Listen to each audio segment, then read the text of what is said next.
First up is a film called The King's Daughter, and you might be asking yourself, what is The King's Daughter? Because I've never heard anything about it. And dear listener, I found myself in the exact same position as you. I had not seen a lick of marketing for this. I'd never heard of it. The only reason it was on my radar is because for my job, I religiously sort of have to refresh movie sites and keep up with the industry, and it is the only wide release film coming out this week.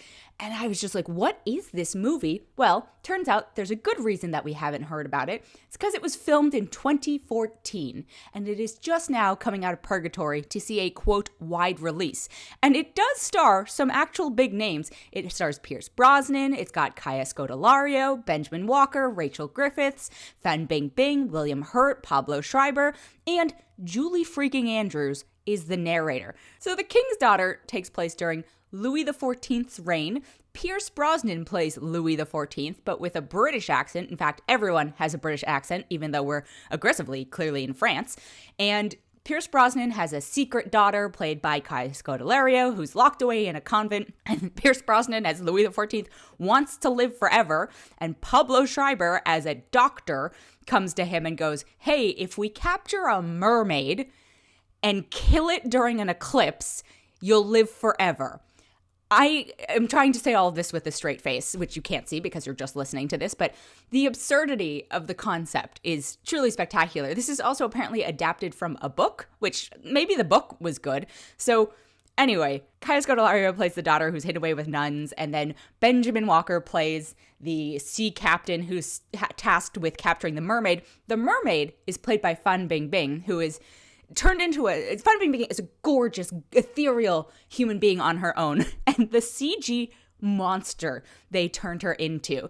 I think they were trying to be, beautiful and otherworldly with it, but it is so freaky. And part of the reason that this film was delayed for so long is supposedly audiences didn't react well to the original CG for the mermaid. Well, I don't know what they've been doing for the last 8 years, but it was not an improvement enough to this on the CG to make the story make sense or to make me go like, yes, this is why you held on to this long.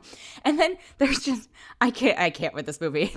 It was actually, this is the frustrating thing. It was borderline so absurd that it would have possibly been really fun. Like if I'd watched this with a bunch of friends, maybe if we'd had a lot of drinks before, I don't know. I could see this being possibly on a How Did This Get Made or something like that. But as a serious movie, it does not work at all. But as a what am I watching? It's on the cusp of. So the other absolutely bonkers things to be. So the mermaid, of course, has magical healing powers and befriends the king's daughter. William Hurt plays a priest, I guess, and there's friction between the priest and the scientist. But in this movie, apparently religion triumphs over science in terms of reasoning because the priest is the one who advocates for saving the mermaid and all these things, like mild spoilers. But I could not understand. It didn't make any sense. I was like, why not have it doesn't have to be a organized religion that we know. It doesn't have to be Catholicism, Christianity, whatever, but just have a more religious figure. Like, why would a doctor, and yes, admittedly, a doctor in the 1600s France, so their science was maybe not the most advanced, but it just didn't make sense to me to have a scientist be obsessed with rituals. So this movie is, and then watching this movie, not knowing going into it that it was filmed in 2014, I found out that Kaya Scodelario and Benjamin Walker are actually a couple now. And I was like, oh, okay. Maybe this was a boondoggle for them, right? Maybe they were like, cool, we'll do this movie together. We get to go on vacation as a family, all that stuff. No, I mean, I guess good for them. The silver lining of this film is that they met there and began their relationship and started dating. So I'm happy for them. Also, it took me so long to place Kaya Scodelario. She's Effie from Skins. But anyway, the accents are terrible. The wigs are truly atrocious. Just look at the photo of Pierce Brosnan. The costumes are trying to be modern, but also period. And, think of a Knight's Tale, right? Where it's like, oh, it's of the time, but it's also trying to be hip and cool. But keeping in mind it's hip and cool for 2014, which still has not, I don't think it would fit then. It certainly doesn't fit now. The weird balance between religion and science. I bet you almost everyone in this film wishes it was scrubbed from their filmography. The nicest thing I can say about it is I clocked in at an hour and a half, and that's about it. I wish it almost had been a little more absurd, because then I would have gone like, okay, this is this has the potential to be a cult classic. But as far as taking itself seriously, The King's Daughter, That's a hard no from me. I'm going to give it 1.7 out of 5. And then next up is a new series on Apple TV Plus. It's Fraggle Rock, Back to the Rock. And honestly, what a delightful, uplifting, charming, really thoughtful series. So it's based on the original show from Jim Henson, and you've got all of your key Fraggles back, which is really exciting. You know, Moki, Red, Gobo, Wembley, Uncle Traveling Matt, Boober. It's just...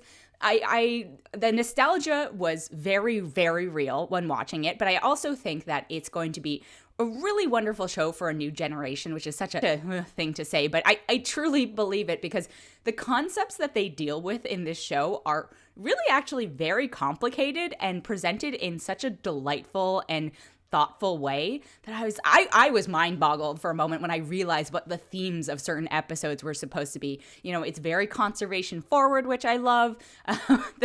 There's one episode, you know, about like the perils of social media and echo chambers and listening to facts. And I think it's like the episode 3 or 4. And by that point I was like, oh my God. Like, this is, you know, kids won't quite get what it's in reference to, but I think they'll understand the lesson for it. And as an adult, you'll just be like, wow, I can't believe they wrote this in such a clever way that is not super beat you over the head, but really will be, I think, helpful to children and maybe some of us adults. You know, Fraggles are just like a beacon of positivity, which is something I think we need more of in our very so dark world right now. The puppetry is so brilliant and wonderful. You know, I think however long has passed since the 80s version, and so we can do even more with the puppets and the CG, and the doozers are back, and I had such a wonderful time watching this show. I do have to say, though, the one thing is, it's not... I don't know if you can handle binging it, which I had to do for a certain reason. So it's a good show to spread out, I think, just because it's a lot of joy in one compacted screening time. And so, you know, there are some people who will binge it and have a great time, and I'm very happy for them. But my one word of advice about it would maybe be pace yourself with it. But, you know, I'm so happy it's back. And Apple TV Plus actually did do some shorts with the Fraggles, I think, last year, which gave me faith in their ability to adapt this back. It's just, yeah, Fraggle Rock, Back to the Rock. Could not recommend it more. If you have kids, you know, it's a no-brainer to have them watch, you know, of a certain age. I think too young, they just won't get what's going on at all. Obviously, they'll be like, yay, puppets, which who doesn't go, yay, puppets? But at the same time, you know, as an adult watching it, I think you will get just as much, if not more, out of the experience than a younger person would. So Fraggle Rock, Back to the Rock, check it out on Apple TV Plus.